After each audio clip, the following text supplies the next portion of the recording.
The term going with the flow usually means that you're just kind of drifting along, not making any waves, being all zen. Well, soon that phrase will have a new meaning. Going with the flow could actually give you great power. Here's Allie Ward to explain. People have used water to power processes like grist mills for thousands of years. And in the past 2 centuries, engineers figured out more sophisticated ways to harness energy from water with the use of dams and turbines, creating what is known as hydroelectric power. Today, this man's very modern solution is a whole lot smaller than a dam, and more portable, too. While a dam can provide power for a city, his smaller solution could power homes or neighborhoods. I went north to Minneapolis, Minnesota, where I met innovator Ted Christopher to learn more. Okay, so what are we looking at here?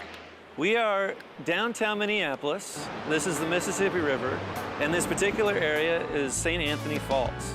Ted grew up in Minnesota with a reverence for the lakes and streams and an awareness of the currents that run beneath the surface.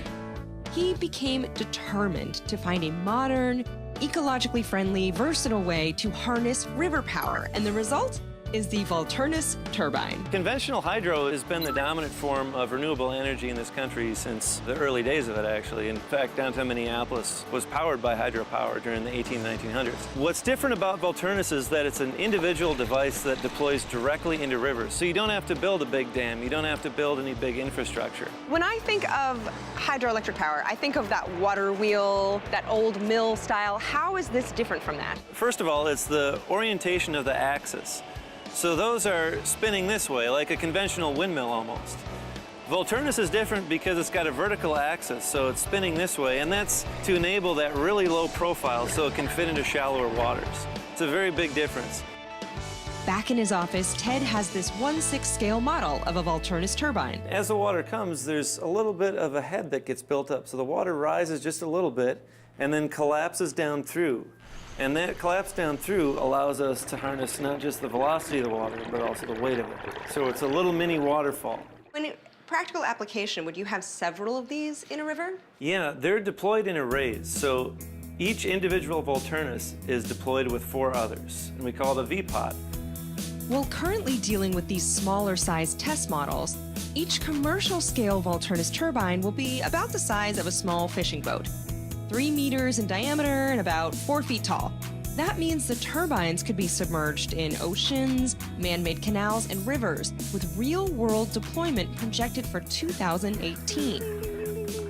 Look, I'm making power! This is amazing. So if I were a river, I would just be... going 24/7. Right, and how much power does, say, a home take? A home takes about 1.2 kilowatts. Okay. That's its average usage. The V-pod will make 50 kilowatts, so that'll be enough to power 20 to 40 average U.S. homes. What? Even if they watch a lot of Saturday morning television? Especially if they watch a lot of Saturday morning television. Ding. When we come back, getting nosy with 3D printing, pushing presidents' buttons way before Twitter, and fighting the freeze with hair from the prairie. But first, it's time for the Mo You Know.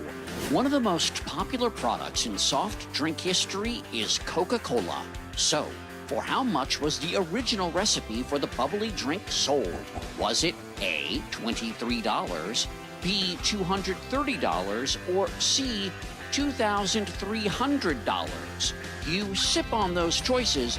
We'll tell you which one is the real thing after a break.